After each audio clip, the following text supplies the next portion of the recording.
expectations, or? Yeah, he's ahead of where I thought he would be at this point. 3 games in, the kid, I actually called Wes Saturday night, his older brother, and asked, how many career sacks did you have? And he said 2. I said, well, Dylan will have that by the time we leave Kansas. So, I think that he plays extremely hard. He's very, very smart, doesn't make a lot of mistakes. He's doing a really good job tackling.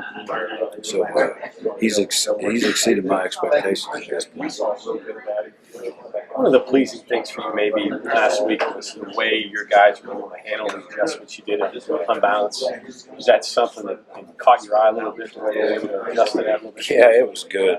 I've never had to defend 54 snaps unbalanced in one game. So it was good. It was good for me, too, and our whole staff to have to adjust like that. And I kept telling them, at some point they're going to come out of this, guys, and go back to the stuff we worked all week, and they never did. So it was frustrating, but it did help us. I guess one thing, you have to remind yourself sometimes that you got 9 new guys, but 9 new guys playing together off each other. That's 2 totally different things. Yeah, it is. It's tough. And I talked about this last week. The biggest difference with our guys right now is we had 8 new starters a year ago, but those guys were in the program. They were guys that were here for at least a year. Some of those guys 2 and 3 years. And this year's group, it's their first snaps. Guys 3 months ago weren't even on campus. 4 months ago, it was. And, we have a couple guys that are still in high school in the spring. So, our guys are coming together. I like what I'm seeing. I think that they're starting to understand it. The one thing we have to do better, we have to be more disciplined with everything that we're doing. And that's been our big preaching point this week as a defensive staff. We can't blow a coverage. We can't do that and give up an 80-yard touchdown. You have to get better with that. And I think our guys are, they're starting to understand.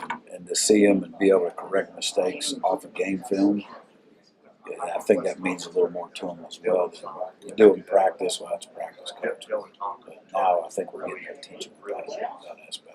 Where's communication? You got to admit, but where are the other guys coming there? I think sometimes afraid to speak up. They don't want to make a mistake. They don't want to tell somebody else something and screw everything up. So I think it's more out of fear than anything else. And we just have to keep force feeding that. And that's the number one thing I tell them before every series when we break the huddle and go out. Listen, guys, communicate, play hard, and they struggle. You can only get that by playing, I guess. That's it.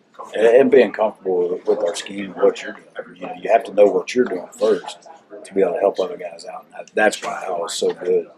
And you look at our breakdown at Virginia Tech, Al's not in the game, and we give up a big play. So that's the biggest thing right now is we just have to keep talking, communicating, and helping each other. Is it, when you go and however many plays you've defended, whether it's 200 or whatever, and let's say you got 8 that you take out that were bad, is it a matter of making those bad just bad and not really bad, something that's manageable where you can recover? Is that what you want to get into? The thing about it, if you take all those plays, they're not earning anything. We're flat out giving it to them. Bob could score every other touchdown if he tried to cover up at the end of that. I agree. So that's the stuff we cannot. Moving forward, we can't do that. And I told our guys, look, guys, if you keep making that same mistake, it's going to cost us games. And it did cost us our first game. Red zone, though, has been pretty good. And third down, some of the things you look at there have been pretty good. Yeah, right? Third down, we're rolling right now on third down. Knock on wood, don't jinx that. Yeah. But we've been really good on third down. So, pretty pleased with our third down defense, red zone. Yeah, we could be better. We've had some opportunities there. We shouldn't give up a couple plays. It happens. That means your kids are keep playing. If they do give up a play and you get down there, they're not quitting. They keep fighting. That's a sign of that, right? Yeah, no doubt, no doubt. And that's we work a lot of that. We work a lot of that as a team, good on good. And then obviously, tomorrow is the red zone goal line day. So we put a lot of effort into that. So you've talked about mentality in the past, being big on that, and approach and focus. So where's your group right now with those aspects? Good and bad, hot and cold. It's not where I need it. The guys that've been here have played in the games, or they get it, but it's something I talk to the kids. Our mentality here is, kind of thing we use as the dogs. And the meaning of that, it can mean a lot to a lot of different people. But the biggest thing with that is we're a different breed. That's the mentality I want. We get somebody down, we want to choke people out. I mean, that's kind of that's our goal. And we haven't been able to do that yet. Do you need a game like this at this point to really challenging passing attack? I mean, are you kind of due for one of those? Oh yeah. Yeah, it's and East Carolina can throw the ball. I mean, Virginia Tech found that out in the first half as well. They jumped all over them. I think they were up 17-7 before they ended up getting beat up pretty bad. But I think that tested us, I would say, a little bit. And this week's opponent is a lot better than that. I mean, they can get you. They got good wideouts, so. And a lot of the same wideouts we played against last year. For a half, we held up nice, and then we gave up a few things. But this quarterback's a good player. Dana mentioned you're going to get some personnel boost. Is that what you were kind of pointing towards, with Long, with Kansas, and so forth? Obviously, you got to see how he reacts this week and responds. All your guys, but this is what you were pointing towards, conference play. Yeah, trying to get it's hard enough to play defense in this league, and then when you're doing 2 or 3 guys that you really count on, it's even harder. But we just have to see, and when they're available, we're playing. That's just kind of the hand we're dealt. But he's a kid that knows your defense, knows the run fits. Oh yeah, things that you are looking for. They can talk. No doubt.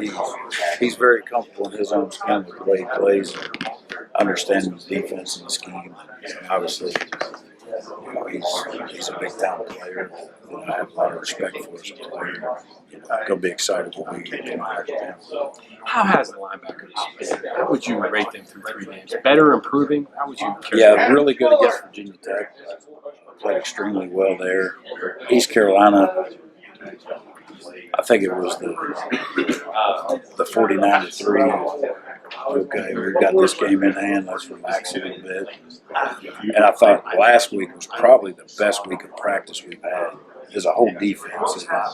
And I challenged those guys. I challenged Al. I challenged Xavier. And I thought they responded well. So, again, we're going to be tested again this week in coverage.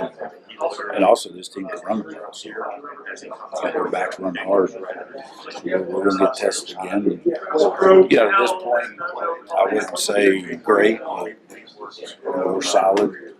Not busting a lot of assignments is a good sign. We didn't tackle good against East Carolina. But I thought Virginia Tech in this week tackled. What about you guys up front? How would you rate them so far? Kind of the same thing, up and down. I haven't had their best performance yet. Need to be more consistent. Need to be more active. And really, you can probably put that on the whole defense, not just on those guys. But, and you got a bunch of guys that haven't played a lot of football. And, the more snaps they get, obviously, the more comfortable they're going to get. And, I know we got some guys up there that can make plays. They just need to go out and do it. What kind of advantages does your defensive team give against these high-scoring Big 12 offenses? Well, I think that we match up. Our matchups when people go 10, 11 personnel are better. We're better equipped to handle that kind of stuff. So I think that's one advantage. We can match speed with speed. Now, does it always mean we're going to be able to stop them? No, but it gives us a better chance than trying to get a linebacker matched up on slot receivers and that kind of thing. So I think that's probably the biggest advantage. How many guys you end up getting in there? 29, I think I counted. We had 29 defense guys that played. After you watched the tape, so you were pretty happy after the game. If you watched it, better, worse? Yeah, it was good. Exactly what I thought. We gave up the ones. What's crazy about it? In 2 snaps, we gave up 120 yards, I think, just on busted stuff. And then for 42 plays, we held them to 61 yards with the one. So you can't get much better than that. This week, Kansas is going to challenge your corners a little bit more. Yeah, we're going to be challenged all across the board in the secondary, the linebackers. And also it's a challenge for our guys up front as well because we need to be able to get pressure on the quarterback. If he stands back there and holds it and we can't give any pressure on him, they're going to be tough to stop. Obviously, depth is an important piece of this, but moving forward, like Dana said today, that David's going to practice. When he comes back, have you thought kind of how you're going to mix and match that? Not yet. Once they give me the word and he's good to go, then we'll worry about that at that point. But right now, we got to get the 11 best guys ready to go. So when that happens, we'll figure it out.